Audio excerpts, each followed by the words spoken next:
Pemirsa Satelit TV yang berbahagia, malam ini kita berjumpa kembali dan akan dalam kurun waktu 1 jam kita akan bercengkrama dalam sesi panggung politik Satelit TV Inyong Epol yang malam ini akan membawa tajuk tentang refleksi 27 Juli.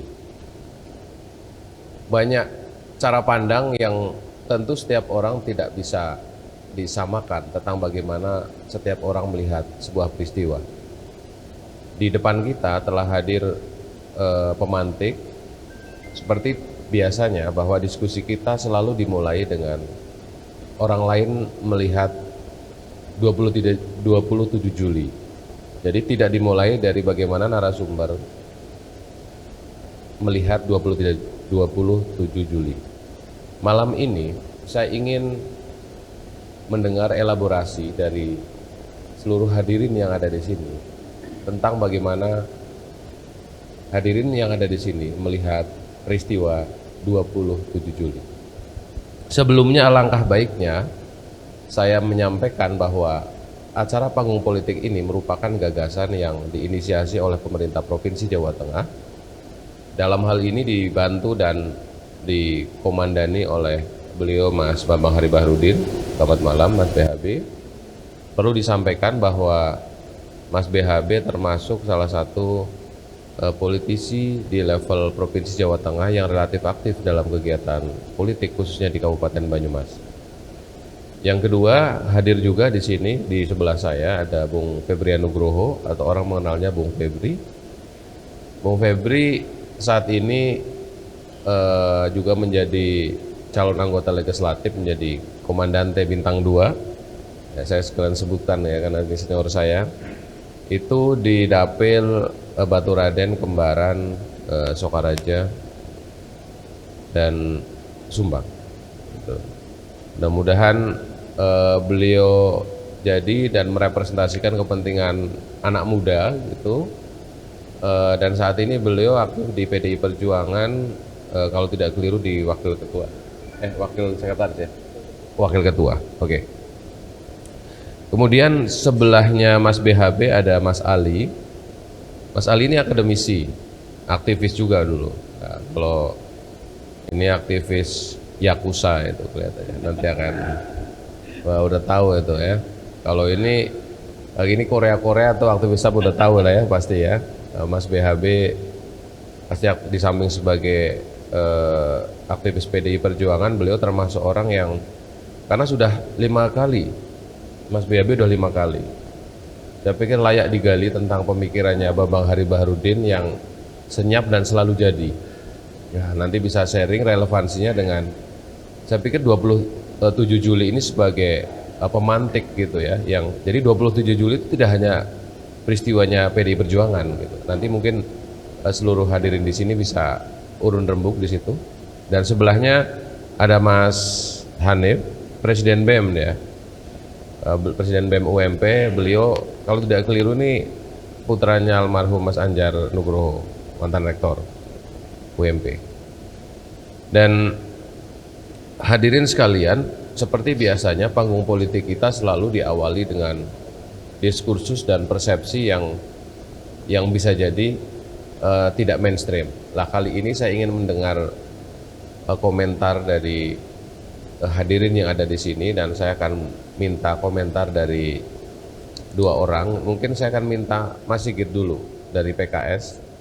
Jadi, oh ya sebelumnya saya yang saya tahu ini Mas Sigit ini dari Demokrat, Golkar, dari partai PDI. Kalau PDI udah jelas saya lihat. Golkar, PKS, Demokrat, partai lain? Pak Ali tidak mewakili Nasdem ya? Bercanda aja. Oke, Mas Sigit. Saya ingin, Mas Sigit kebetulan juga aktivis gitu. Mungkin bisa sharing tentang bagaimana Mas Sigit melihat 27 Juli gitu ya. Tapi sebelum itu saya ingin ngomong sama Mas Sigit. Enggak resah kan dengan Gelora ya? Enggak ya? Enggak ya, oke. Ya nanti kalau resah disampaikan aja, nanti bisa dirembuk karena kelihatannya Gelora alirannya nggak Korea-Korea dia. Oke nih, mau dibantu? Oke, Mas Sigit, mungkin Mas Sigit bisa sharing apa pandangan Mas Sigit soal 27 Juli itu. Silakan, bisa berdiri? Bismillah, Assalamualaikum warahmatullahi wabarakatuh. Salam sejahtera untuk kita semuanya. Terima kasih ya, atas waktu yang diberikan di acara panggung politik refleksi 27 Juli Kuda Tuli. Baik, langsung saja. Saya secara pribadi melihat bahwa peristiwa yang terjadi ya bagian dari sejarah bangsa kita yang mengalami dinamika terkait dengan penegakan hukum ya. Kemudian juga peristiwa tentang hak asasi manusia. Jadi 27 Juli itu ya bagian dari sejarah bangsa kita yang merupakan keprihatinan kita terkait dengan hak asasi manusia dan kelanjutannya adalah tentang bagaimana proses penegakan hukum. Jadi secara umum yang kita butuhkan ya, di dalam proses pembangunan ini tentu tidak hanya yang terkait dengan masalah ekonomi ya, pemerataan hasil dan sebagainya. Tapi menurut saya yang penting juga adalah pemerataan dari sisi hukum ini. Jadi bagaimana hukum itu menemukan supremasinya meskipun kadang-kadang kalau kita melihat proses yang terjadi di bangsa kita, supremasi hukum itu seperti sebuah utopia, susah sekali untuk diwujudkan ya. Seperti pisau yang tajamnya ya ke bawah, atasnya tumpul. Sehingga proses hukum yang terkait dengan penguasa ini seringkali mengalami dinamika, kebuntuan dan lain sebagainya. Nah, padahal kita tidak ingin tentu pembangunan secara ekonomi ini tidak dibarengi dengan keadilan yang ditegakkan dalam konteks hukum. Apa gunanya kita sejahtera kalau kemudian kita tidak aman, kita tidak adil, hukum tidak tegak begitu. Sehingga secara umum saya melihat 27 Juli itu ya bagian dari dinamika proses hukum di bangsa kita yang diakui atau tidak, memang kita masih perlu banyak ya, melakukan upaya bagaimana agar supremasi hukum di bangsa kita ini bisa berjalan ya, tidak harus ideal sekali, tetapi minimal kemudian bisa menggambarkan atau mendekati sesuatu yang kita inginkan. Kalau tadi saya sebut bahwa supremasi hukum di bangsa kita seolah menjadi utopia, tetapi saya optimis ke depan dengan dorongan kita bersama kita bisa mewujudkan. Karena dalam sejarah pemerintahan atau umat manusia ini, proses penegakan hukum itu pernah ya kita mendapatkan contoh. Sebuah contoh misalnya bagaimana seorang pemimpin pada zaman dulu ya, Ali bin Abi Thalib, ketika dia mengalami proses masalah hukum dengan rakyatnya, dihadapkan kepada pengadilan dan kemudian hakim waktu itu secara objektif karena melihat saksi yang dibawa oleh Ali bin Abi Thalib ini tidak memenuhi kriteria karena masih ada hubungan kerabat sehingga tidak terpakai kesaksiannya, kemudian proses hukum memenangkan rakyatnya dibanding penguasanya. Itu pernah terjadi gitu. Nah ini semoga proses hukum di bangsa kita juga, meskipun tadi saya sebut utopia, tapi ke depan semoga lebih baik. Mungkin itu Mas. Oke. Jadi menurut Mas Sigit ini ada problem tentang supremasi hukum, ketidakadilan gitu. Jadi 27 Juli ini bagian dari refleksi. Hendaknya mengarah ke keadilan sosial gitu-gitu semacam itu ya. Oh, dan menurut PKS ini banyak yang belum beres intinya kayak Iya, gitu ya. makanya Jadi ada pelanggaran HAM juga ya. Iya, Oke, nanti sebelum sejahtera harus adil dulu. oke, nanti Golkar ini suruh jawab nih. Jadi 27 Juli nih, ini kata Mas Sigit nih. Nah, ini timnya Pak Anies datang nih. Aduh. Selamat malam Mas Jajat. Tadi kita belum, ya udah saya absen ya, belum kelihatan. Jadi kata Mas Sigit, problem 27 Juli di samping kita merefleksikan adanya supremasi hukum yang tidak tegap pada saat itu, ada juga problem HAM juga di situ. Karena kalau kita lihat literasi itu ada 5 orang yang meninggal pada saat itu, ada 130 yang hilang, kemudian ada 149 yang dinyatakan luka, baik itu ringan maupun parah gitu. Dan dipertegas oleh tadi Mas Sigit dari Partai Keadilan Sejahtera bahwa itu juga di situ ada menyimpan problem hak asasi manusia, tentu dilakukan oleh rezim pada saat itu. Lah dalam konteks Golkar sekarang gitu, bagaimana Golkar Banyumas ini melihat 27 Juli dalam konteks kehidupan kebangsaan yang atau suatu hal yang bisa diinspirasikan untuk kehidupan masa kini. Saya beri kesempatan ke Mas Pangki dari Golkar untuk sharing. Silakan.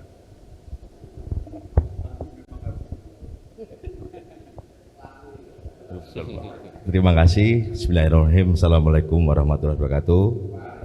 Yang saya hormati rekan-rekan narasumber, Mas BHB senior saya, kemudian rekan-rekan dari partai politik, serta anak-anak muda, mahasiswa, kemudian rekan-rekan dari komunitas juang, yang alhamdulillah juga pada kesempatan malam hari ini bareng-bareng berdiskusi dengan kita di sini. Tentunya tadi menarik terkait dengan peristiwa Kuda Tuli 27 Juli 96. Saya masih kelas 6 SD kebetulan.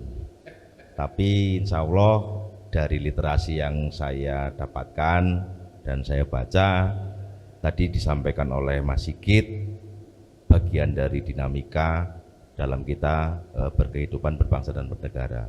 Jadi sesuatu yang sebetulnya kebiasaan, karena memang yang namanya politik kita butuh sirkulasi atau bergantian. Ini yang mungkin ingin saya sampaikan kepada kita semuanya, bahwasanya sebetulnya yang namanya kekuasaan memang harus share atau power sharing. Golkar terbukti 32 tahun tapi akhirnya tumbang. Ya, kalau menurut analisa saya karena memang kurang berbagi atau kurang sharing dengan teman-teman atau stakeholder yang lain.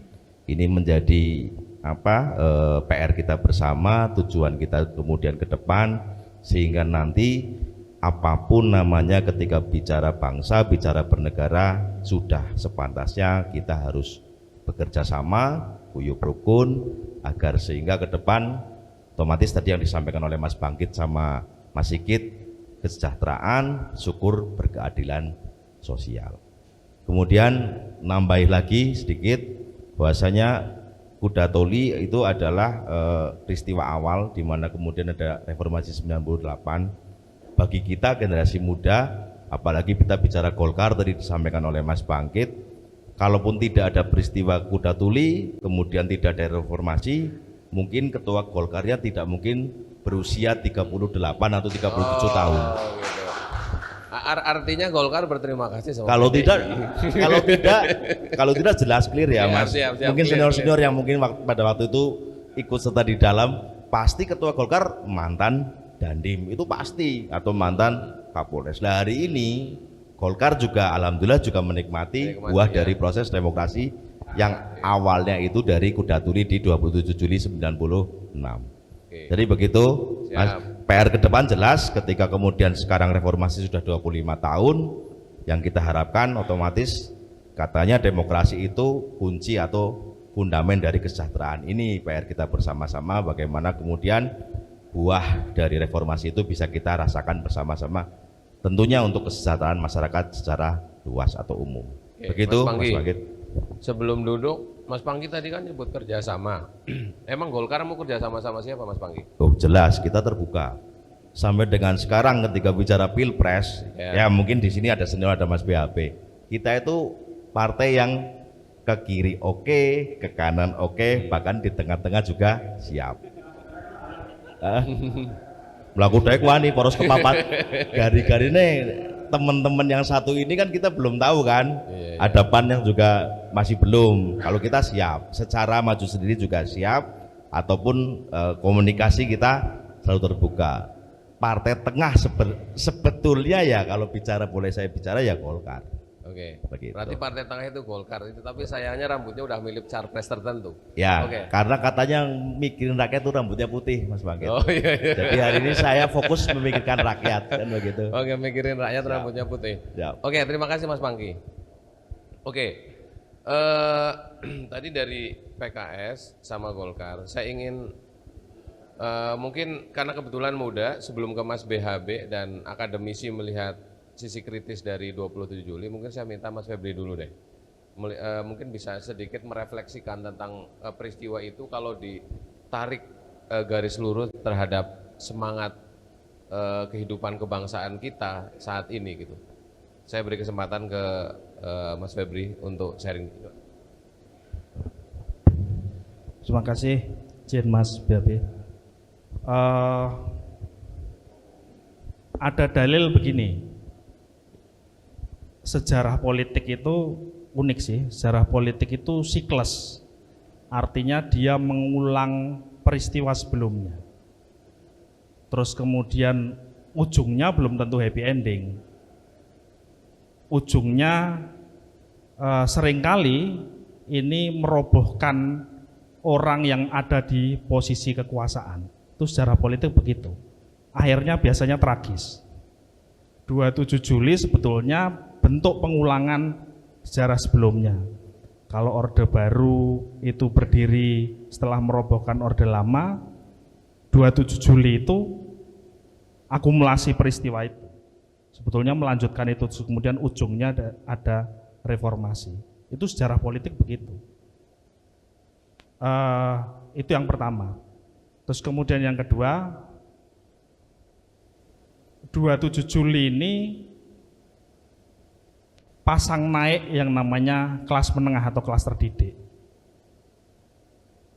Jadi tahun 70-an ketika Orde Baru menerapkan developmentalism, sudah mulai ada protes dari kelompok-kelompok intelektual. Karena di Indonesia itu salah satu cirinya yang mulai protes atau pergerakan rakyat bahkan kemerdekaan itu pasti kelas menengah. Kalau zaman dulu ada politik etis, terus kemudian lahir kayak Soekarno, Hatta, Syahrir dan seterusnya sampai kemerdekaan. Terus kemudian tahun 70-an ketika developmentalism muncul kelas menengah baru yang terdidik, lulusan perguruan tinggi.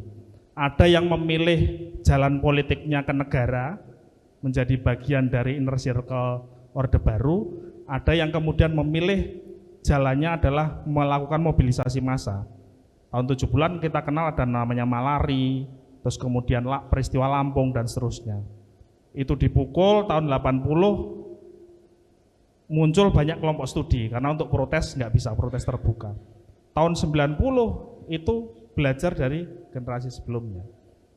Jadi siklus sejarah yang berulang, dan pasti ketika jadi penguasa atau memiliki kekuasaan politik ini dia tidak mengakomodir kepentingan rakyatnya atau kepentingan masyarakat yang ia representasikan, pasti ujungnya akan tragis. Di hampir semua negara, hampir semua peristiwa sejarah politik itu ujungnya semacam itu. Ya 1-2 lah yang soft landing itu biasanya begitu. Kalau untuk 27 Juli itu Mas Bangkit. Oke. Jadi tadi ada banyak perspektif gitu, dan saya pikir Mas Febri merefleksikan bahwa melalui sebuah proses dinamika politik di Indonesia lah, saya ingin dengar komentar dalam konteks masyarakat. Mungkin Mas Edisar ini representasi bukan dari Golkar ya? Oh mantan, oh ya, oh masih Golkar, mantan apa masih beda loh ya? Nanti ini mumpung ada ketuanya bisa.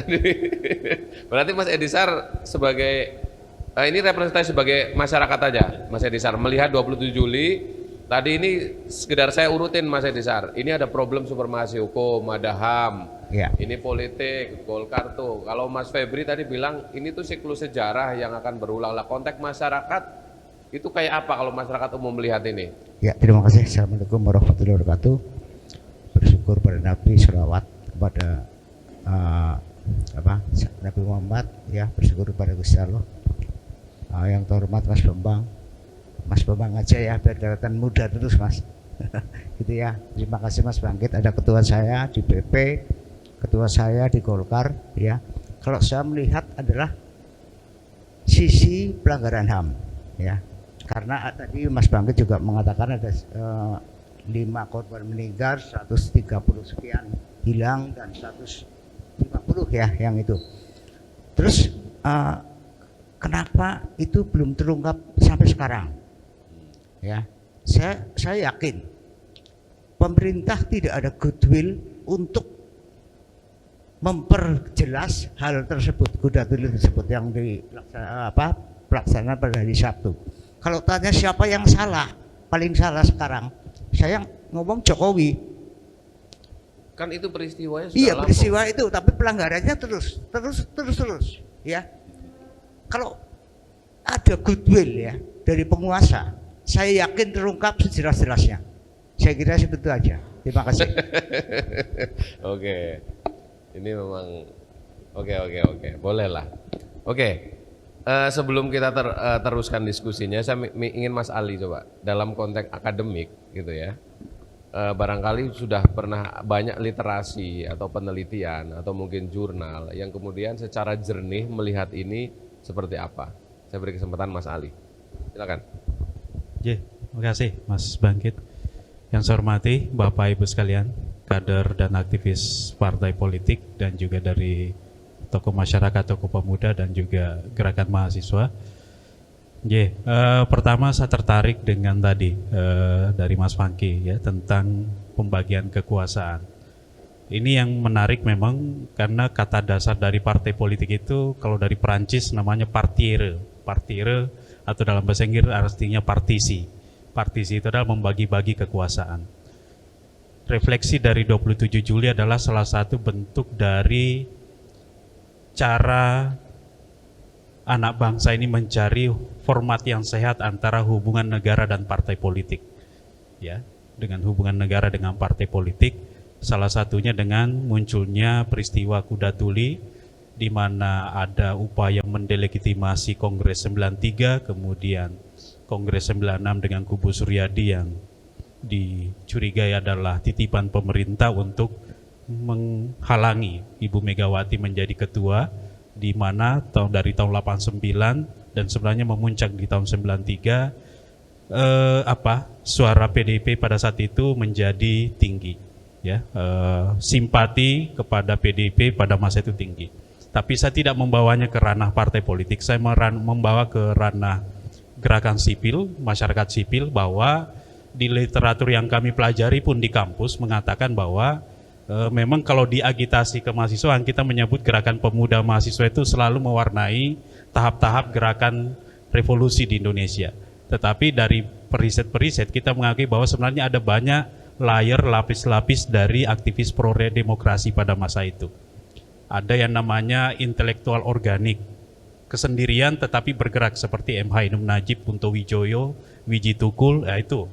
Dia tidak punya afiliasi ormas, tidak punya afiliasi kampus, tidak punya afiliasi partai, tetapi dia mengkritik.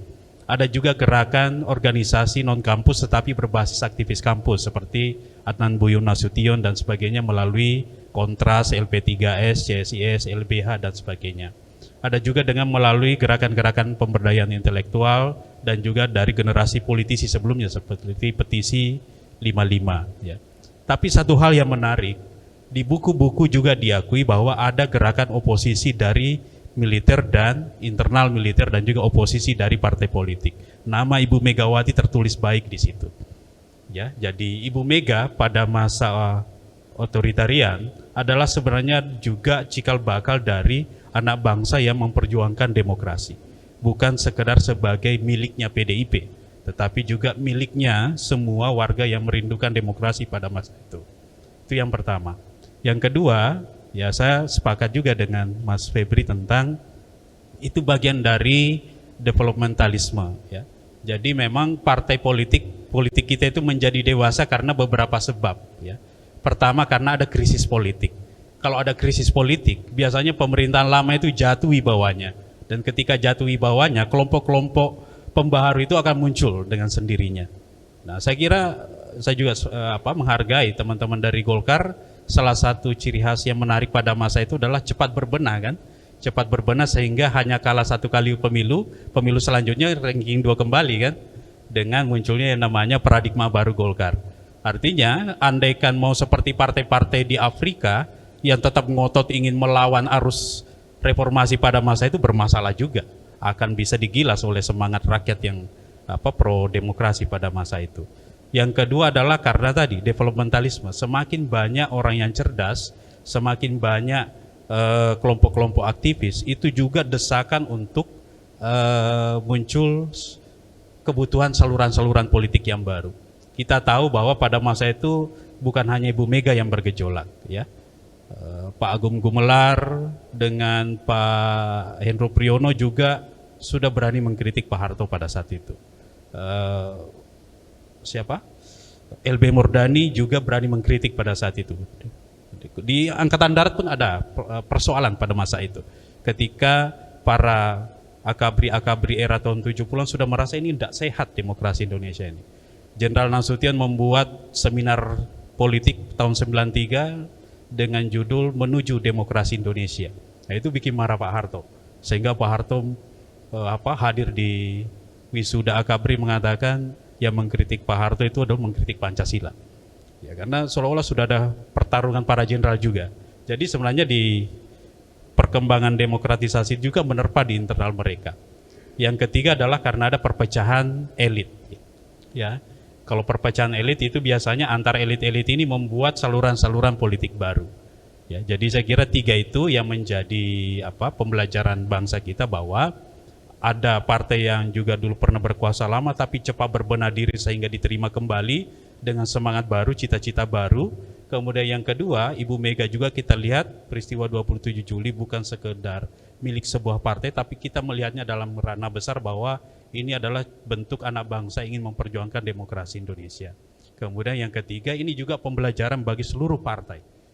Pertama adalah bagaimana membangun partai yang solid dan tangguh. Kemudian yang kedua adalah bagaimana menjadi partai yang mandiri dengan negara. Karena ini pembelajaran demokrasi untuk bisa membuat demokrasi kita lebih baik. Saya kira itu, Mas. Mas Ali, kalau disebut partai yang tangguh, kalau menurut Mas Ali, partai apa yang sekarang paling tangguh? Saya kira partai yang tangguh, pertama ukurannya pasti durasi kepemimpinannya, ya, yang terus-menerus bertahan. Kemudian yang kedua adalah mampu menyajikan kandidasi nasional. Kemudian yang ketiga, ukurannya adalah tidak banyak konflik internal. Yang keempat, ukurannya adalah kapasitas berkompetisi. Apakah mampu membuat jarak pembeda dan keunggulan-keunggulan dengan ideologi partai lain atau kandidat lain. Nah, itu yang harus rame. Iya, harus itu partai apa? Itu partai apa menurut ya, Mas semua Ali? partai semua berpeluang. Oke, kita kasih tepuk tangan. Oke, boleh.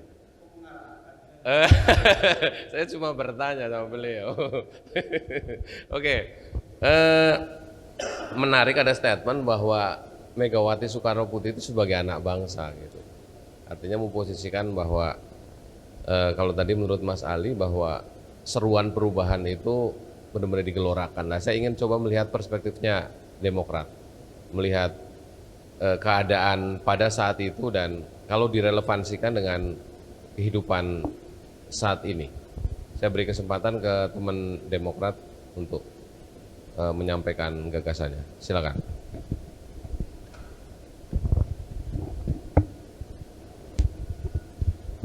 Terima kasih. Assalamualaikum warahmatullahi wabarakatuh. Yang saya hormati narasumber dan hadirin yang pada malam hari ini bisa hadir di tengah kita. Tidak lupa terlebih dulu marilah kita panjatkan puji syukur kehadirat Tuhan Yang Maha Esa yang senantiasa selalu melimpahkan rahmat dan hidayah serta inayahnya kepada kita, sehingga pada malam hari ini kita bisa bersama-sama mengikuti diskusi panggung politik refleksi 27 Juli tentang cita-cita kebebasan dan keadilan. Kalau menengok sejarah bahwa 27 Juli, kebetulan pada waktu itu saya masih di SMA. Dan partai politik pada waktu itu hanya 3 partai. PDI, Golkar, dan P3. Bahkan pada waktu itu saya pribadi masih menjadi simpatisan PDI waktu itu. Tapi ini bukan atas nama PDI sekarang. Bukan, ya? Oh bukan. iya iya. Kita menceritakan sejarah yang ada. Oke, siap. Kalau saya melihat bahwa peristiwa 27 Juli itu adalah sebuah ketakutan penguasa pada waktu itu dengan mempertahankan jabatannya dengan berbagai macam cara. Dan siapa yang tidak tahu pada waktu itu, ketika kita bergerombol berbicara itu dibungkam, berarti satu hal yang perlu kita sadari bahwa kebebasan pada waktu itu tidak ada. Kebebasan itu dibungkam sama sekali. Itu yang pertama. Kemudian yang kedua, keadilan. Keadilan dalam artian itu siapa yang sedang berkuasa di posisi manapun itu akan selalu menang, baik tingkat pusat, daerah, provinsi, sampai dengan tingkat desa. Sehingga masyarakat kecil yang mana memiliki hak untuk dalam hal ini secara garis besarnya adalah kemerdekaan dalam segala hal, baik keadilan, kebebasan, kesejahteraan itu hampir tidak ada. Karena saya merasakan pada waktu itu saya memakai baju merah saja itu dibilang semut merah, saya masih ingat waktu itu. Oleh karena itu pembelajaran bagi kita semua bahwa meskipun itu adalah fenomena, meskipun itu merupakan perpolitikan yang pada waktu itu, mestinya kita sekarang bisa mengambil hikmahnya. Kita tetap bisa berpolitik dengan etika, dengan santun, dengan bermartabat. Oke. Seperti itu. Oke, jadi semangatnya ini nanti bisa direspon sama Mas BHB. Jadi ceritanya pada saat itu penguasa ini tidak ingin gitu kan. Lalu kemudian kalau menurut Bapak ini ada dibikinlah gara-gara sebuah peristiwa gitu kan, tidak ada kebebasan dan sebagainya itu ya. Betul. Itu. Tapi menurut saat sekarang ini versinya Demokrat memandangnya juga begitu. Sebentar, masih ada lagi satu hal yang saya sampaikan. Yang kedua bahwa pemerintahan status quo pada waktu itu melihat bahwa kemunculan Ibu Megawati itu jelas kalau secara bebas itu akan meledak luar biasa pada waktu itu. Sehingga dengan munculnya kuda tuli itu tersebut bagian daripada pembungkaman demokrasi, juga tokoh tadi yang disampaikan dari perguruan tinggi tadi ya, bahwa itu bagian dari pembegalan tokoh yang mestinya muncul dari bawah yang dicintai rakyat pada waktu itu. Nah, kemudian kalau diaplikasikan dengan saat sekarang itu sebenarnya tidak jauh beda, cuma polanya yang lain. Katakan dengan menjegal, kemudian dengan membatasi, itu hampir sama, cuma tidak sekeras dulu gitu. Tidak sekeras dulu. Oke, terima kasih. Terima kasih Bapak. Ini ada statement yang menarik. Silakan dulu. Jadi beliau tadi mengilustrasikan bahwa peristiwa 27 Juli ini adalah sebagai proses pembungkaman gitu yang dilakukan oleh rezim pada saat itu terhadap Megawati gitu kan, dan pasukannya tentu pada saat itu. Lah ini yang menarik adalah kok ada tambahannya ini. Tambahannya adalah sebenarnya identik dengan peristiwa yang dialami saat ini gitulah. Ini mungkin biar clear, saya minta Mas BHB untuk sharing gitu kan, karena Mas BHB ini saya tadi menyebut sudah dari 99 ya, Mas BHB ini sampai 2024 berarti nanti ini akan masih menjadi Korea gitu kan. Artinya mungkin ini terakhir ya Mas BHB ya. Kita tidak tahu ini Mas BHB mau terus atau enggak, artinya ini rekor gitu ya. Artinya mungkin bisa sharing Mas BHB. Saya ingin khusus Mas BHB respon satu cara pandang dari teman kita dari Demokrat bahwa peristiwa itu clear gitu, dilihatnya sebagai kritik sosial gitu terhadap rezim gitu kan. Tapi memang di ujungnya sebenarnya sama seperti sekarang gitu. Nah, ini mungkin bisa dihangatkan gitu oleh Mas BHB untuk sharing. Saya beri kesempatan ke Mas BHB. Monggo.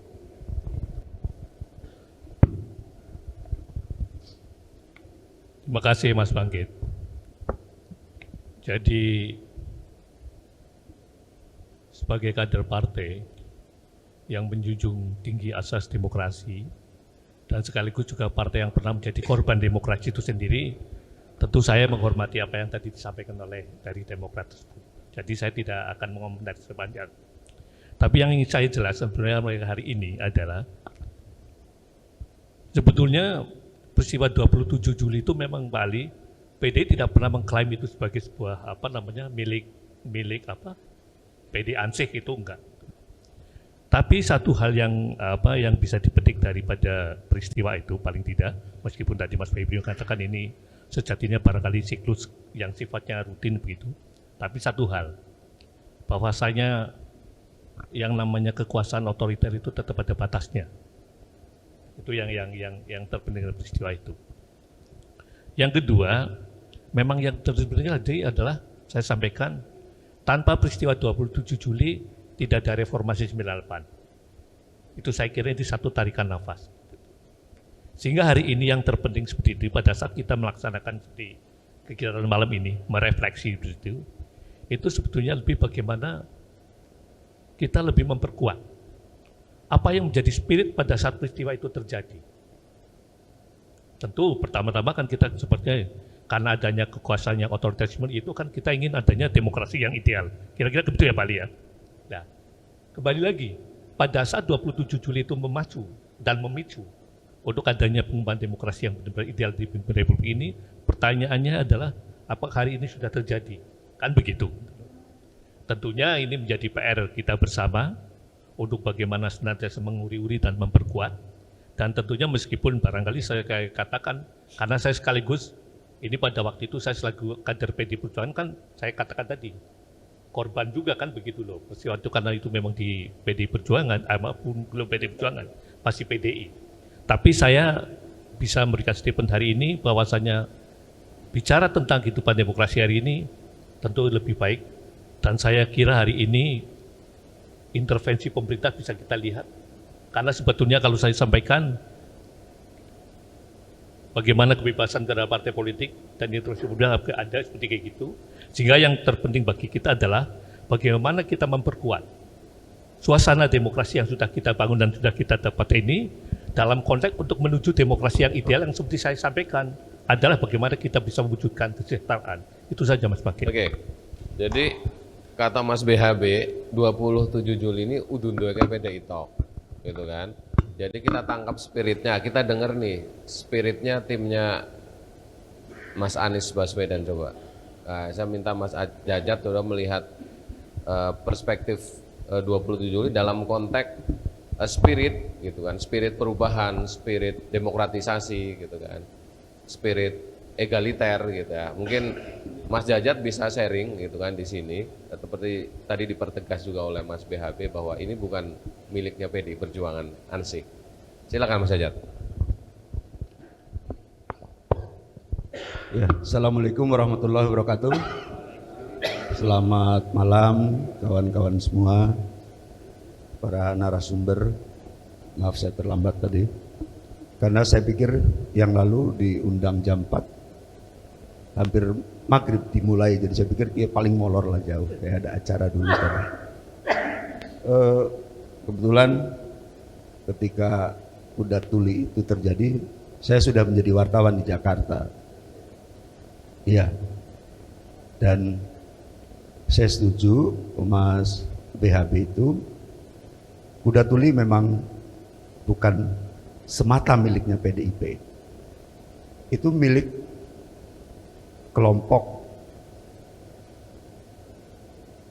madani lah kira-kira gitu. Kaum terpelajar kota.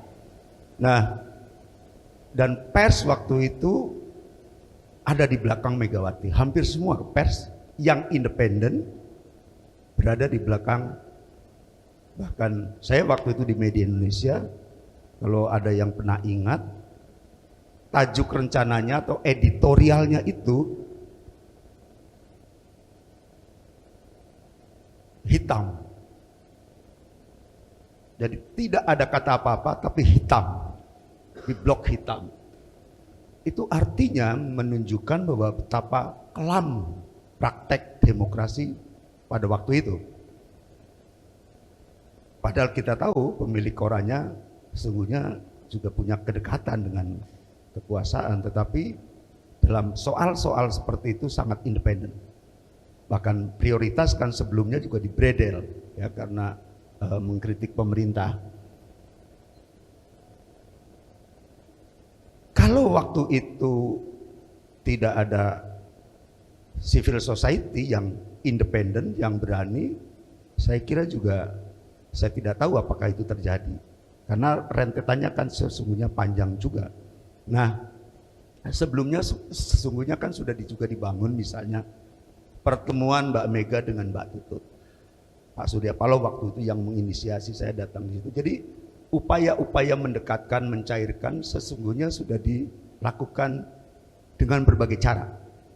Termasuk kalau kita diskusi, ada Pak Beni Murdani di situ aman. Atau kita ngundang diskusi di situ ada Gus Dur, aman. Dan kita berkali-kali memang ikut dalam diskusi-diskusi yang dihadiri tokoh-tokoh yang kira-kira bisa menggaransi ini aman gitu. 27 Juli itu melengkapi luka dari sekian banyak luka kita di masa lalu. Ya, dan luka kita terlalu banyak sebenarnya sebagai sebuah bangsa setelah kemerdekaan itu. Dan 27 Juli menjadi luka juga yang menambah, dan sayangnya juga tidak ada kejelasan dalam soal hukum. Setiap ada luka, ada peristiwa besar seperti itu, pasti ada korban. Nah, korban di 27 Juli itu juga masih kontroversi. Angka-angka itu bisa berbeda-beda itu angka itu, tergantung dari perspektif mana dan kepentingan apa melihatnya. Tapi saya ingin mengatakan bahwa perspektifnya tentu dari pers. Setiap ada upaya komunikasi di situ ada problem, berarti kekuasaan memang problem. Kalau ada komunikasi yang tidak lancar, yang ditutup-tutupi, pasti di situ ada persoalan dalam negara, dalam pengelolaan negara itu.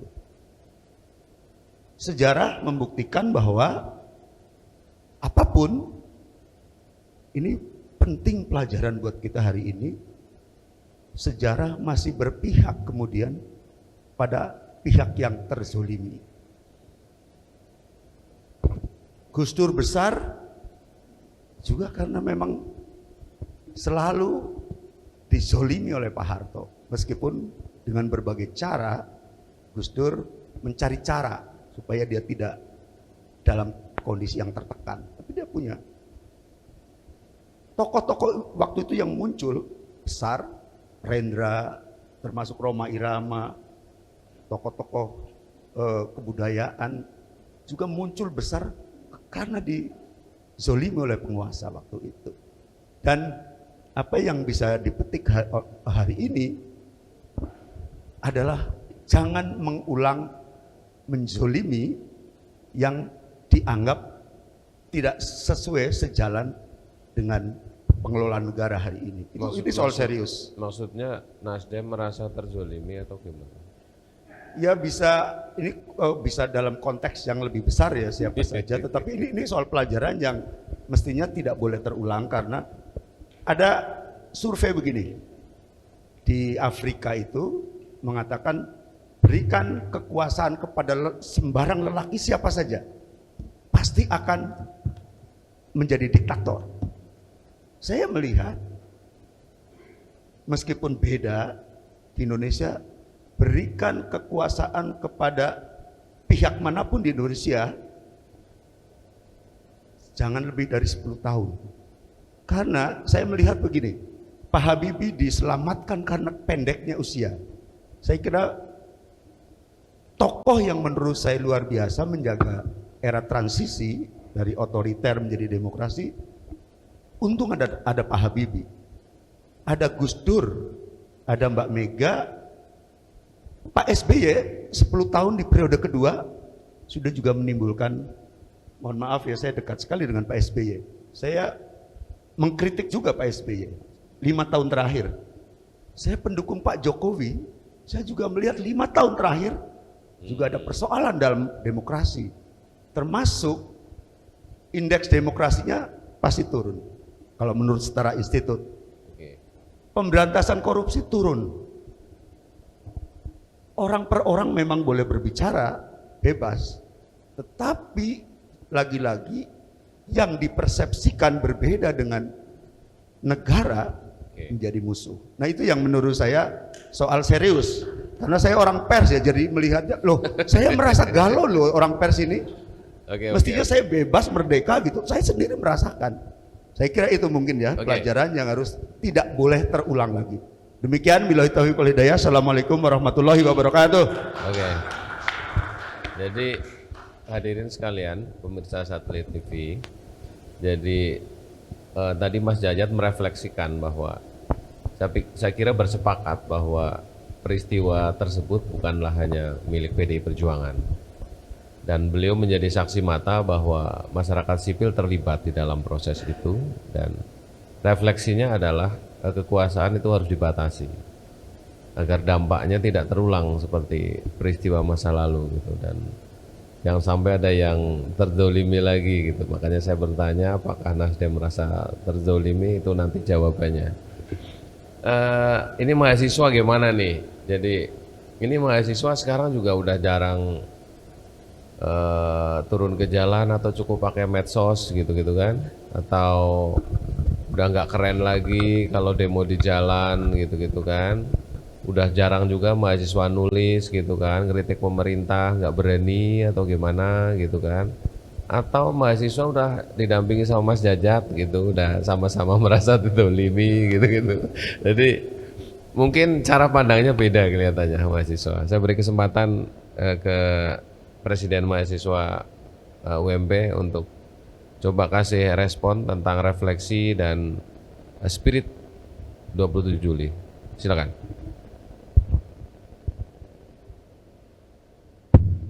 Cek, oke. Bismillahirrahmanirrahim. Assalamualaikum warahmatullahi wabarakatuh. Kemudian yang terhormat Bapak pemateri yang di depan, dan kemudian Bapak perwakilan dari tiap-tiap partai politik yang hadir pada kesempatan hari ini, kemudian teman-teman mahasiswa dan juga masyarakat. Ini adalah hal yang luar biasa bagi saya. Pertama kali, di samping orang-orang hebat, pandangan saya terkait 27 Juli 1996 ini terkait mungkin bisa di-highlight tentang kebebasan dan keadilan.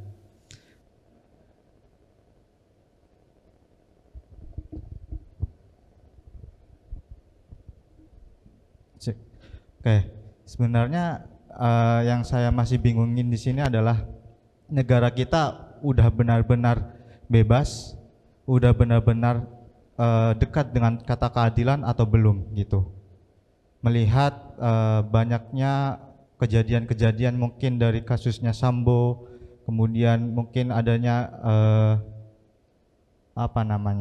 pembunuhan di Kapolresta Banyumas terkait penyiksaan yang terlalu berlebihan sehingga korban itu meninggal dan sebagainya. Di sini saya belum menemukan kata keadilan ataupun kebebasan ketika teman-teman mahasiswa mencoba berekspresi ataupun mengungkapkan keresahan masyarakat.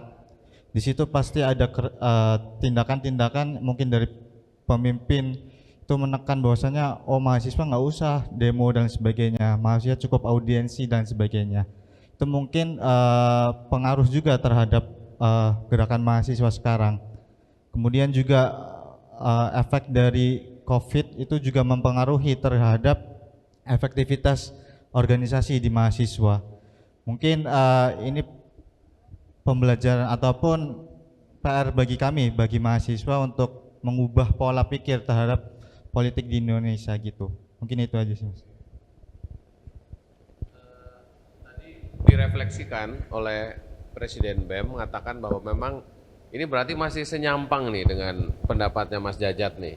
Ada problem kebebasan dalam cara pandang tertentu, gitu kan. Nah ini saya minta responnya KJ nih, gitu. Jadi ada dua statement yang agak mirip, gitu kan, mengidentikan bahwa ini ada problem juga tentang kebebasan, demokratisasi dalam perspektif tertentu, gitu. Saya minta salah satu dari teman KJ untuk sharing, gitu, melihat dinamika ini. Silakan, silakan bro. Baik, terima kasih. Assalamualaikum warahmatullahi wabarakatuh. Terima kasih. Ya, salam hormat para narasumber, tamu undangan sekalian. Menurut saya tentang kebebasan tadi, mengenai refleksi 27 Juli 1996. Menurut saya soal kebebasan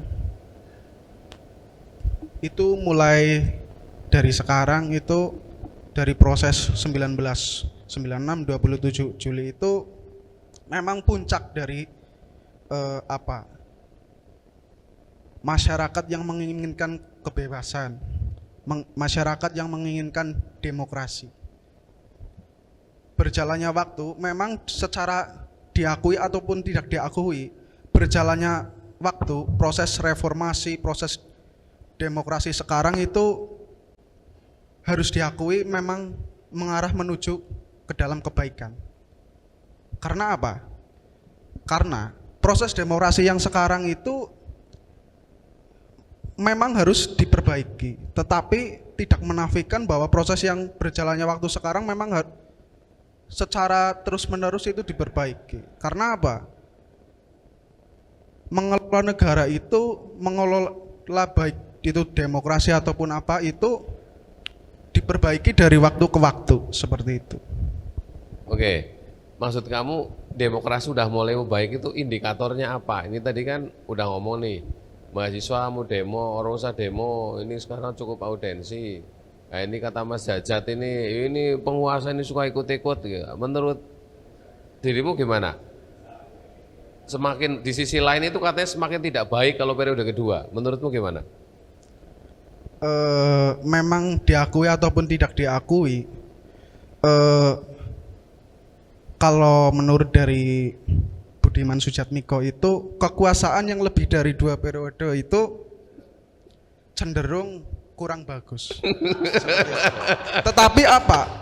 Dengan proses berjalannya waktu tadi dibilang apa? Power sharing dan ataupun apa, demokrasi itu mengarah ke menuju yang lebih baik seperti itu. Oke. Jadi kata beliau teorinya itu kurang bagus, tapi faktanya masih pemerintah sekarang masih mau power sharing kayak gitu kira-kira gitu siap, ya. Begitu. Oh siap begitu, tegak lurus Mas. Ini Korea kan harus tegak lurus. Oke.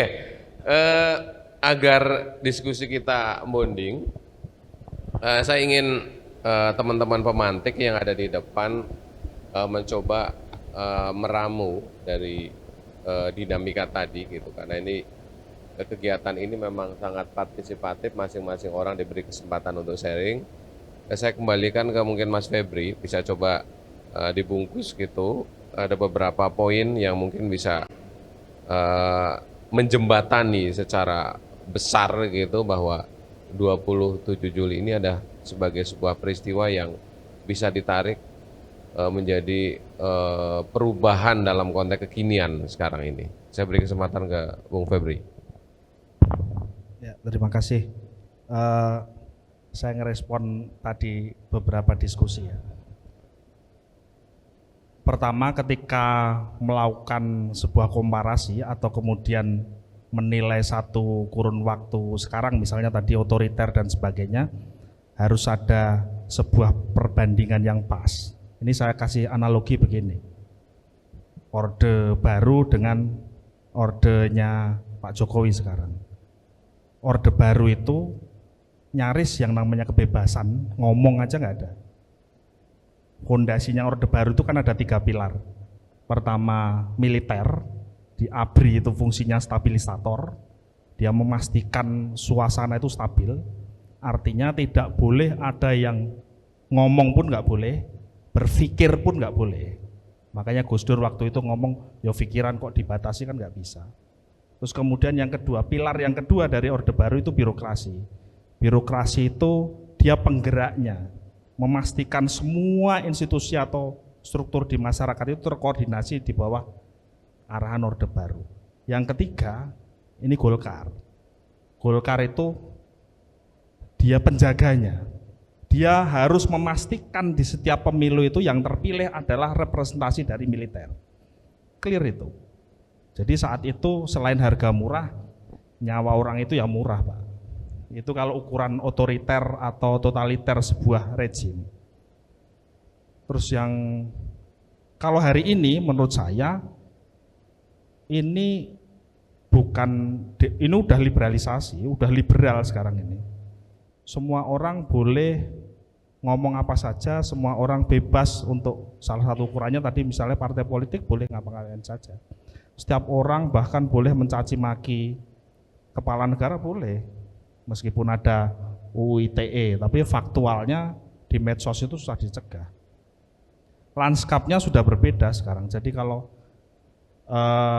membandingkan misalnya periode ini dianggap otoriter atau totaliter itu enggak cukup pas, karena definisi dari otoritarisme dan totalitarisme itu salah satunya adalah kebebasan bicara nggak ada.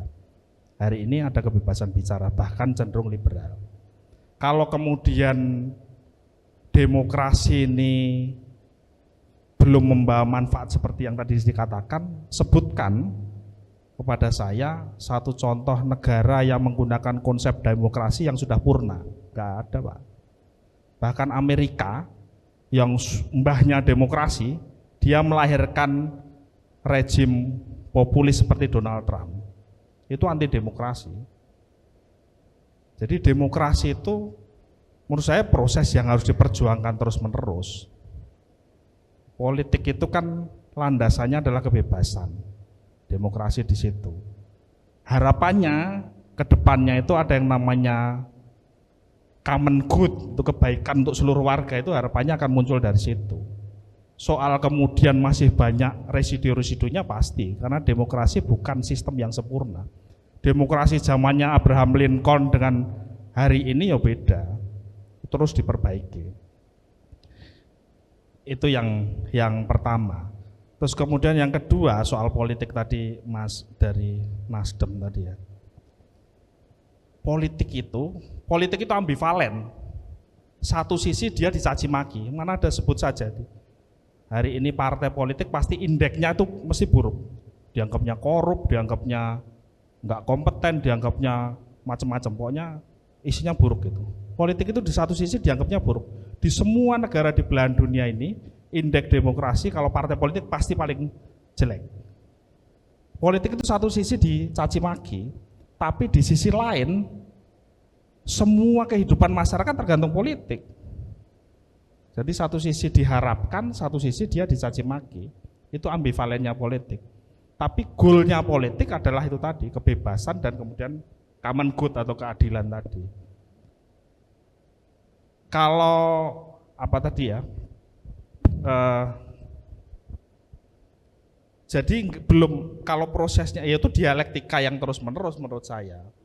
Misalnya hari ini dan masing-masing partai politik atau masing-masing orang yang bekerja di wilayah politik pasti melakukan dialektika terus-menerus. Hari ini bareng, besok tidak, hari ini ketemu, besok bisa jadi berbeda. Itu kan seperti di Nasdem.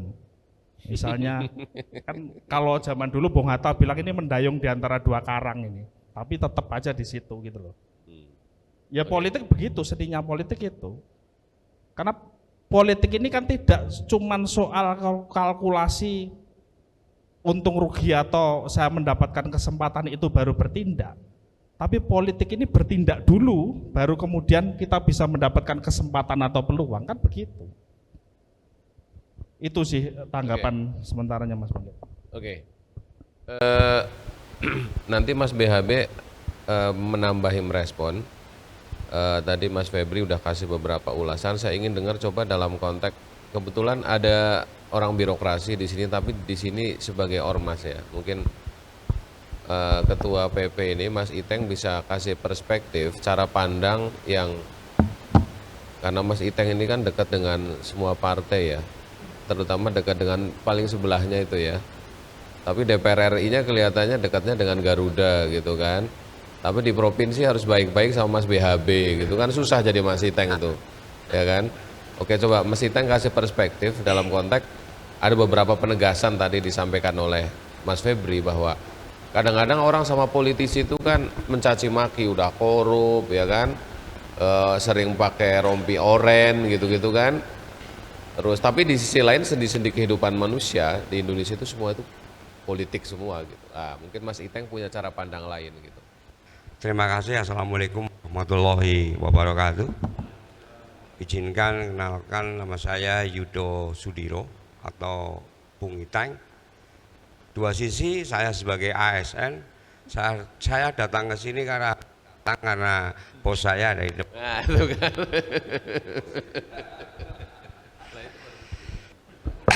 Mari kita cerita dari tadi nggak ramai itu apa panggung politik ya. Panggung politik. Politik itu istilahnya bagaimana menjaga kekuasaan, melanggengkan kekuasaan. 7 Juli sepakat bahwa itu miliknya kaum demokrasi. Ya, sehingga lahir sekarang banyaknya partai, saya bisa bicara. Waktu itu bagaimana Orde Baru melanggengkan kekuasaan dengan caranya. Saya lihat dengan caranya. Lah sekarang juga sama. Bagaimana politik dengan caranya untuk melanggengkan kekuasaan. Melanggengkan kekuasaan. Kita melihat kalau dulu kuda tuli itu dengan pengerahan massa, kalau sekarang saya melihat yang nggak baik-baik, ya cukuplah dipanggil. Petingginya dipanggil. Maksudnya gimana? Rezim sekarang kurang baik atau gimana maksudnya Mas Ya, Iteng ini? menurut saya itu bagian dari mempertahankan. Dipanggilnya ini mau bergabung apa tidak? Oh gitu. Kuning juga dipanggil. Ini mau bergabung kemana? Kalau nggak digabung dipecah-pecah atau gimana? Ya kalau 2 itu kemungkinan pemenangnya cuma 1. Kalau 3 itu sangat berbahaya. Jadi ada yang ingin cuma 2 orang, ada yang ingin 3 orang. Nah, ini politik. Saya melihatnya bahwa 27 Juli bagian daripada sejarah politik Indonesia. Ya, sejarah politik Indonesia. Sehingga saya bisa berbicara seperti ini. Yang jelas politik adalah melanggengkan kekuasaan. 27 Juli bagaimana Bu Mega menjadi simbol kekuasaan baru. Nah, ke depan ini menjadi perspektif kita bersama bahwa cara panggung politik, cara melanggengkan kekuasaan tentu bermacam-macam caranya. Saya kira itu saja kaitannya dengan 27 Juli. Marilah kita sama-sama menjadi bagian kita sebagai anak bangsa. Itu peristiwa melanggengkan kekuasaan, ya, melanggengkan kekuasaan. Tapi yang lahir adalah sebuah demokrasi. Nah, tinggal bagaimana ke depan kita demokrasinya kita sama-sama untuk belajar. Belajar dalam arti apa sih sebenarnya demokrasi. Nah, ini saja dari saya. Yang jelas semua baik, semua punya tujuan karena politik adalah melanggengkan kekuasaan. Itu saja dari saya selaku Ketua Pemuda Pancasila. Yang penting aku guyup rukun, politiknya menurut saya jangan sampai punya mimpi merubah Pancasila. Oke, Mas Iteng, kalau boleh tanya gini, biar akur, biar rukun, komposisinya kayak apa kira-kira menurut Mas Iteng? Di mana? Banyumas? Komposisinya kayak apa? Jangan Banyumas, ini nasional. Oh, nasional. Coba. Menurut saya, kalau saya ya cuma 2 aja. Maksudnya? Cuma 2 saja kalau saya. Ya 2 saja itu siapa sama siapa? Mungkin bisa ini. Ya saya pikir pandangan politik saya ya cuma 2 saja yang menurut saya. Ya kalau saya ya Ibu ya. Kalau saya jelas Pak Ganjar atau Pak Prabowo aja biar bertarung. Itu kan kita semangatnya tadi demokratisasi.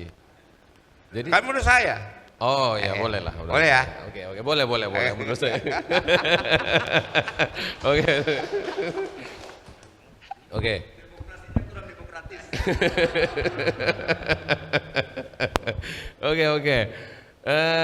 Teman-teman, saya ingin coba dari konteks akademis lebih jernih lagi gitu kan. Artinya kan gini, ini kan ada ternyata meskipun demokratisasi, polarisasi itu tetap ada gitu kan. Artinya itu juga bagian dari demokratisasi gitu kan, selama tidak mengharuskan. Jadi ini saya simpulkan statementnya Mas Iteng ini adalah pendapat pribadi gitu, mengatakan pertandingan ini cukup 2 calon saja gitu. Tapi karena kita semangatnya adalah demokratisasi, ada proses yang terus-menerus harus kita belajar terus, jadi itu tidak menjadi kesimpulan diskusi kita. Oke, saya minta kesempatan ke Mas Ali untuk coba dari proses tadi seperti yang dilakukan oleh Mas Febri, coba diramu menjadi satu bacaan yang enak karena ini disaksikan oleh ribuan orang dalam konteks pemirsa televisi. Mas Ali bisa memberi perspektif yang lebih objektif dalam konteks peristiwa 27 Juli. Silakan. Matur nuwun Mas Bangkit. Yang pertama saya kira yang pesan yang bisa kita highlight ya. Yang pertama adalah masalah derajat kesisteman atau derajat kelembagaan partai politik ya, supaya kita juga tahu bahwa sudah banyak di riset memang di Amerika Latin, di Afrika ada ahli perbandingan politik namanya Aaron Lipchart ya. Dia mengatakan bahwa problem partai-partai di negara gelombang demokrasi ketiga, yaitu demokratisasi yang berlangsung tahun 70-an sampai tahun 2000-an, adalah selalu muncul partai-partai yang derajat kelembagaannya itu labil ya, bahkan cenderung mengarah kepada personalized party yang terpersonalisasi. Nah, kalau kita lihat sebenarnya hampir semua partai di Indonesia tidak ada yang imun dari perpecahan. Hanya beda pola saja, beda faktor, beda timing saja. PDIP di awal-awal reformasi setelah Bu Mega, ya Pak Eros Jarot, Pak siapa juga ada 2-3 kubu waktu itu, meskipun juga tetap dari PDIP yang kuat. Di PKB pecahnya juga mungkin sampai 3 partai waktu itu, sampai banyak kiai yang nangis karena partai ID tinggal 5%, sementara dengar-dengar masa itu electoral threshold sudah mau 4%. Sampai PKB sendiri mikir apa bisa lolos electoral threshold ini atau tidak gitu. Akhirnya buru-buru konsolidasi. Akhirnya naik lagi menjadi 9-10% kekuatan partainya. Prof. Amin Rais, kita mengira partai-partai yang sudah pengalaman di awal reformasi tidak akan terpecah, malah di ujung-ujung ke sini malah pecah kan, menjadi partai umat dan partai PAN itu. PKS juga mengalami itu, Demokrat juga di ujung-ujung terjadi, meskipun saling ada yang menghubungkan dengan rejim dan sebagainya. Cuma saya mengatakan bahwa penyakit ini itu lumrah dan sering terjadi di partai-partai yang gelombang demokrasi ketiga. Tidak hanya terjadi di Indonesia, di seluruh banyak negara-negara dunia ketiga itu terjadi. Dan semua terjadi di Indonesia, semua partai pernah mengalami. Ya, kalau saya dulu kuliah, orang juga mengatakan bahwa partai di negara ini cuma 2. Partai Golkar dan partai bekas orang Golkar, kan gitu. Mantan Golkar gitu, ya. Cuma bedanya kalau partai kader atau partai yang sudah kuat dipecah jadi 3 pun tetap masih bisa hidup KB gitu. Ya. Jadi tidak ada satu partai yang imun dari perpecahan, tinggal kita melihat triggernya apa.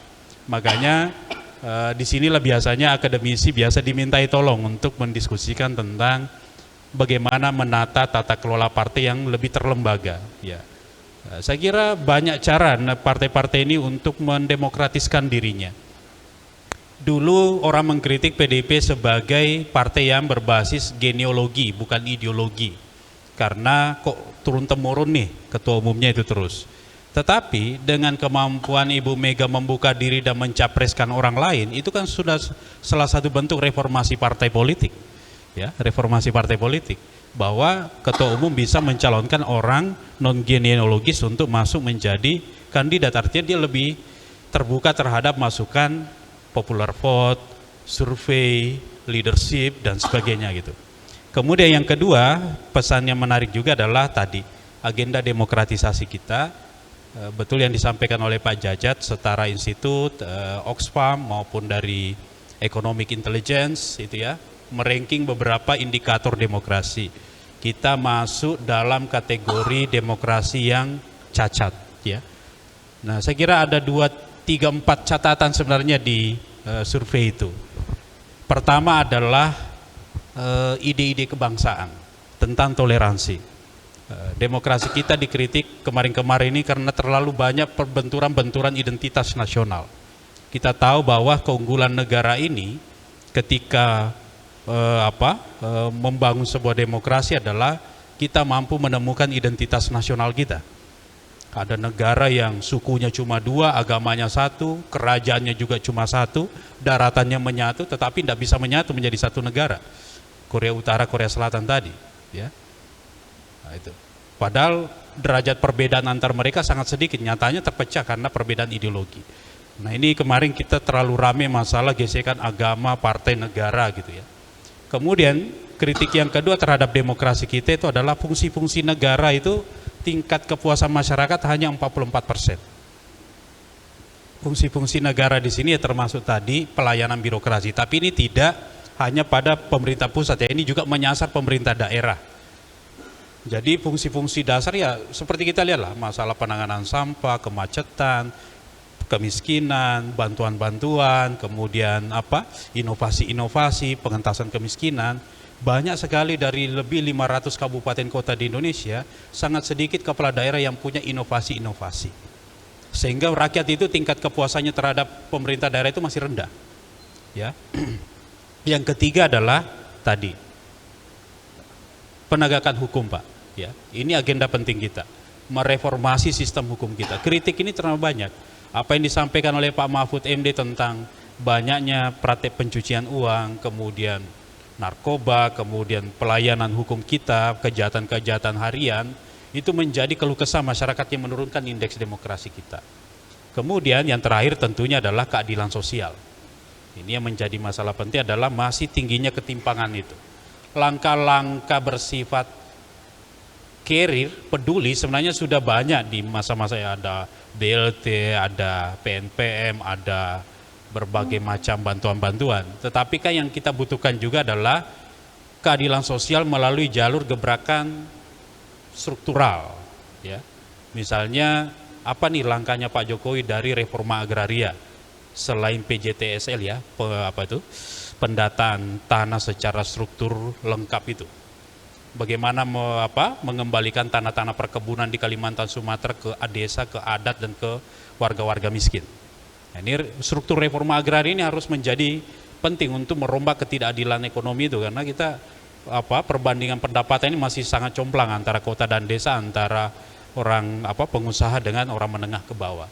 Saya kira 5 itu yang menjadi agenda dan sebenarnya menjadi ranah semua kandidat presiden, kandidat yang akan caleg ini untuk menjadi bahan baku dalam kampanye. Bagaimana menjawab 5 persoalan cacat ukuran demokrasi kita ini gitu. Saya kira itu, Mas Bangkit. Oke, saya beri kesempatan ke Mas BHB. Ada beberapa refleksi saya pikir dari proses kita ini kritik otokritik gitu. Jadi tidak mungkin Mas BHB bisa gayung bersambut. Kebetulan beliau sebagai anggota dewan gitu, tentu ada beberapa problem sosial yang direfleksikan bahwa semangat 27 Juli ini kan semangat keadilan sosial, semangat kebebasan, gitu, semangat supremasi hukum gitulah. Ada fakta yang memang sama-sama kita pahami, ada yang perlu kita perbaiki. Nah, Ini mungkin Mas BHB bisa membundeli ini sebagai sebuah proses yang terus hidup dan bertumbuh. Silakan Mas BHB. Terima kasih Mas Bangkit. Ya, dalam konteks ini saya kira pentingnya adanya forum-forum seperti gini ya. Jujur saya sampaikan bahwa ini bagi saya sangat-sangat penting manakala saya misalnya mendapatkan apa yang tadi masukan dari Mas Andi selaku akademisi. Tapi yang terpenting bagi kita semua akui bahwasanya pertama, kita hari ini sedang berefleksi tentang peristiwa 27 Juli. Yang mana sebetulnya awal daripada reformasi yang punya cita-cita bagaimana adanya demokratisasi, keadilan, kebebasan, dan sebagainya. Tentunya yang perlu kita catat, kita tidak bisa pesimis. Kita tidak boleh pesimis. Kita harus tetap menatap ke depan dengan optimisme. Bahwasanya yang namanya berubah ataupun membangun demokrasi itu tidak instan dan tidak membutuhkan kurun waktu yang pendek gitu. Tadi Mas Ferdi mengatakan bahwasanya sebetulnya apalagi kayak Indonesia, kalau bicara demokrasi dalam konteks teori gitu, saya bisa bertanya Mas Andi, kapan sih mulai adanya benar-benar demokrasi secara teori ada di Indonesia ini? Kan begitu. Nah, tentunya hari ini saya mengajak bahwa dialog-dialog diskusi seperti ini akan menyampaikan sebuah kesamaan persepsi yang tentunya tidak menutup adanya perbedaan gitu loh. Dalam konteks ini diskusi ini saya tidak akan memposisikan untuk mengajak Nasdem untuk bergabung dengan PDI Perjuangan misalnya, itu ya tidak gitu. Kita tetap saling menghormati kayak gitu loh. Karena ini kembali lagi, ini ekspresi daripada demokrasi. Tapi paling tidak yang kita kita pahami begitu, dan ini mesti menjadikan sebuah perenungan yang sangat-sangat esensi gitu loh. Sebetulnya banyak hal yang sudah diberikan dengan adanya peristiwa 27 Juli ini. Hari ini saya mendapatkan sebuah testimoni yang sangat konkret. Mas Pangki mengatakan, kalau nggak ada peristiwa 27 Juli, nggak ada ketua Golkar dari sipil, apalagi muda gitu loh. Nah, kan kira-kira begitu gitu loh. Ya, jadi catatan saya Mas Bagit, ini mari kita bersama-sama tentunya kita memberikan sebuah penghormatan kebebasan cara pandang masing-masing. Apa yang diberikan masukan Mas Andi tentunya diberikan catatan penting kaya bagi sebuah praktisi politik begitu. Karena memang hakikatnya hari ini seperti saya sampaikan, yang namanya pemahaman orang terhadap politik ini kadang-kadang kan ambivalen gitu loh. Di satu sisi dibenci, tapi kalau ada pencalonan kok ya rame gitu loh, yang calon tidak pernah kurang kan begitu loh. Ini seperti itu. Di satu sisi dibenci, tapi dulu sudah enak-enak jadi wartawan kok ya masuk ke partai politik gitu loh. Itu kan misalnya begitu Mas Sajat gitu. Ini hal-hal ini yang berarti diskusinya belum selesai nih kalau ini. Waduh, ini mancing masalah. ini kan cita-citanya begitu loh, kira-kira begitu. Jadi ya itu saja mungkin Mas Bagit apa yang bisa kami sampaikan. Saya mengajak terus bahwasanya hari ini kita sedang merefleksikan peristiwa berapa tahun berarti itu? 27 tahun yang lalu ya. 27 tahun yang lalu. Kemudian tentunya kita harus menatap ke optimisme. Memang ya itu tadi. Kalau tadi memang beberapa indikator misalnya persoalan-persoalan demokrasi menurun di era pemerintahan sekarang. Tapi ini saja saya juga harus menyampaikan di sini, kepuasan publik hari ini adalah tertinggi dibandingkan pemimpin-pemimpin yang terdahulu. Jadi kali lagi ini perenungan kita bersama, lanjut jadinya nih. Semangat bersama untuk bagaimana membangun demokrasi ini dengan optimisme dan tidak boleh berhenti sampai sini saja. Saya kira itu Mas. Terima kasih. Mas BHB, jadi terima kasih hadirin sekalian dan pemirsa Satelit TV. Dari awal kita seperti semangat inspirasi 27 Juli. Oke, nanti saya akan beri kesempatan. Ada problem dari awal, ada refleksi tentang supremasi hukum, kemudian ada isu demokratisasi dari Golkar, dari militer ke sipil, dan diberi kesempatan untuk berdemokrasi sampai sekarang. Kemudian Demokrat tadi mengatakan bahwa faktanya memang pada saat itu ada pengekangan dan anti kebebasan pada saat itu, dan beliau menyaksikan betul ada situasi itu. Kemudian ada pendapat juga dari sipil, dari ASN mengatakan ya ya semangatnya sekarang bareng-bareng gotong royong gitu kan. Nah, tapi ada semangat juga mengatakan bahwa sebenarnya politik itu yang melenggang kekuasaan gitu kan. Di sisi lain gitu kan, akademisi melihat ada beberapa celah yang memang kita perlu perbaiki, dan dari PDI Perjuangan mengatakan bahwa proses itu satu yang dinamis gitu, sebagai hal yang lumrah gitu, sebagai hal yang biasa. Dan tadi Mas BHB dan Mas Febri mengatakan bahwa sisi itu memang faktanya ada, dan sebagai hal yang biasa saja, tidak masalah gitu. Kalau memang berpendapat 1 menit mungkin bisa? Oke, 1 menit saja ya Mas ya. Sebenarnya Mas Pangki itu berterima kasih pada tentara, bukan pada anu tadi ya. Ini menurut saya soal serius. Setiap kita bicara soal kualitas demokrasi,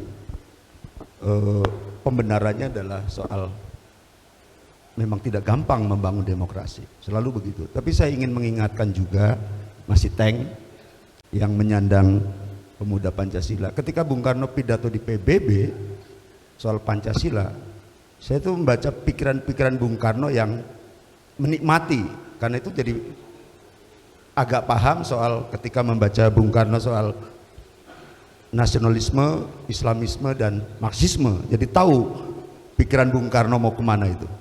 Ketika pidato di PBB, bangsa Indonesia punya cara sendiri untuk mengatasi isme-isme itu. Bukan kapitalisme, bukan komunisme, tapi Pancasila, jalan tengah. Nah, jalan tengah itu yang menurut hemat saya tidak dipraktekkan dengan serius. Saya ingin mengatakan ketimpangan sosial kita sangat serius. Bayangkan 1 orang kaya di Indonesia menurut Oxfam itu setara dengan 100 juta orang miskin kekayaannya. 1% orang kaya di Indonesia setara 50% penduduk kekayaan Indonesia. Lalu kalau kita membiarkan seperti itu, ini kan proses, ini kan, lalu Pancasila itu adanya di mana? Fungsinya apa nih dalam liberalisasi yang menurut saya sudah sangat kelewatan? Pemuda Pancasila nggak pernah kok, setahu saya, protes karena ketidakadilan sosial. Padahal itu sila yang menurut saya sangat-sangat serius. Saya melihat Mas Bangkit dan teman-teman semua, pemerintah sekarang itu sangat menomorsatukan persatuan, tapi mengabaikan soal keadilan sosial. Ada perpu tentang ormas supaya kita bersatu, tetapi tidak ada perpu tentang keadilan sosial. Padahal itu bisa dibikin alasannya ada kebutuhan yang mendesak. Ini serius loh, soal 1% 1 orang menguasai begitu banyak kekayaan. Lalu apa itu artinya Pancasila? Saya ingin mengatakan juga tentang PDIP yang sebagai penjaga Pancasila, katakanlah begitu, mestinya itu harus ada di depan memperjuangkan soal keadilan. Lagi-lagi pas Iteng dengan teman-teman juga nggak pernah itu demo soal ketimpangan sosial misalnya. Jadi ini menurut saya mahkota demokrasi itu di mana-mana pasti salah satunya keadilan sosial. Begitu ada ketidakadilan, pasti demokrasinya rusak.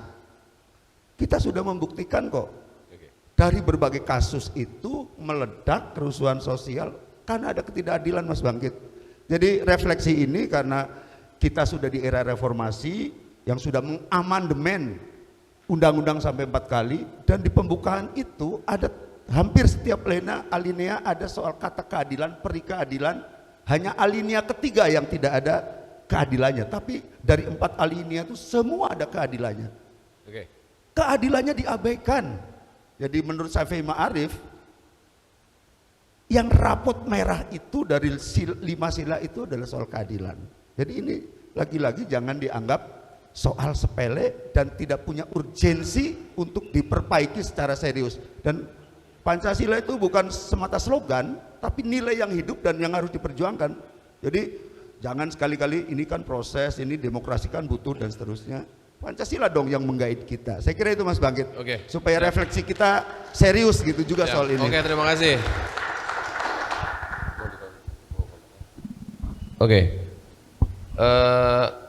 biar forum ini tetap gayeng, tadi ini udah otokritik dari Mas Jajat, yang mungkin itu ekspresi hati dan perasaan yang dialami oleh Partai Nasdem.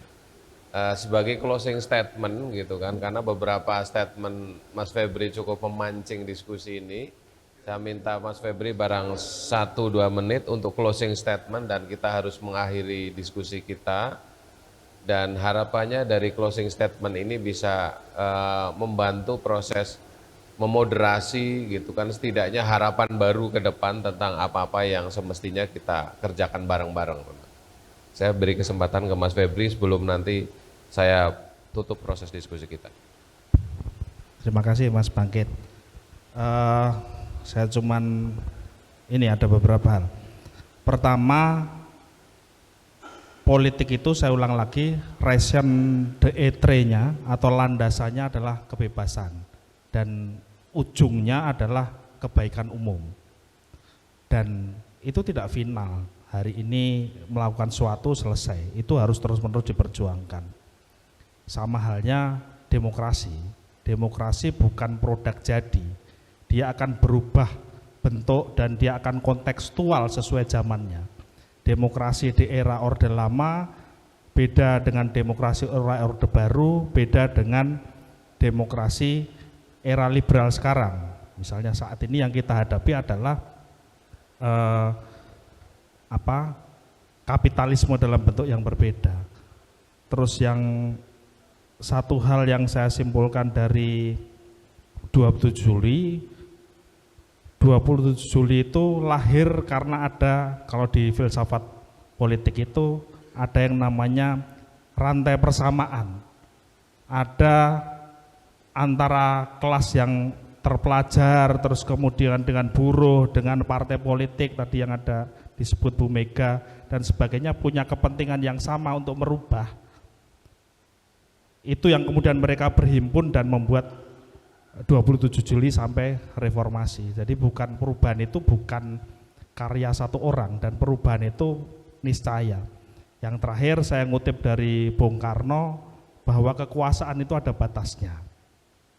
Jadi saya tadi bilang kalau politik itu ujungnya adalah orang yang di puncak kekuasaan akan diturunkan, akan mengulang lagi siklusnya. Bung Karno jauh-jauh hari sudah bilang kalau politik itu ada batasnya, bahkan buat seorang Bung Karno. Terima kasih. Oke, tepuk tangan untuk kita semua. Pemirsa Satelit TV, pada malam ini menjadi saksi bahwa perbedaan pendapat itu sebagai suatu hal yang niscaya. Karena perbedaan itu disaripatikan sebagai sebuah demokratisasi yang sesungguhnya. Dan malam ini masing-masing partai politik memiliki pandangan dan memiliki semangat yang sama tentang fungsi dan peran partai politik sebagai agen perubahan. Dan yang terakhir tadi disimpulkan dari diskusi kita bahwa demokratisasi adalah sesuatu yang terus hidup dan terus harus diperbaiki. Dan yang lebih penting lagi, dari Mas BHB mengatakan bahwa tidak boleh patah arang dan harapan itu akan selalu ada. Bahwa pilihan politik kita berbeda-beda itu sebagai konsekuensi logis dari negara Pancasila. Karena secara konstitusi kita diberi kesempatan untuk berbeda. Saya pikir itu diskusi panggung politik malam ini. Kita tepuk tangan bersama-sama. Dan mudah-mudahan masing-masing kita bisa tetap solid untuk terus mengembangkan semangat gotong royong, semangat demokratisasi, karena ujung dari politik itu tadi menurut statement dari Mas Febri adalah kebaikan bersama gitu kan, kesejahteraan umum gitu kan, kemanfaatan buat bersama. Saya pikir itu. Terima kasih. Assalamualaikum warahmatullahi wabarakatuh.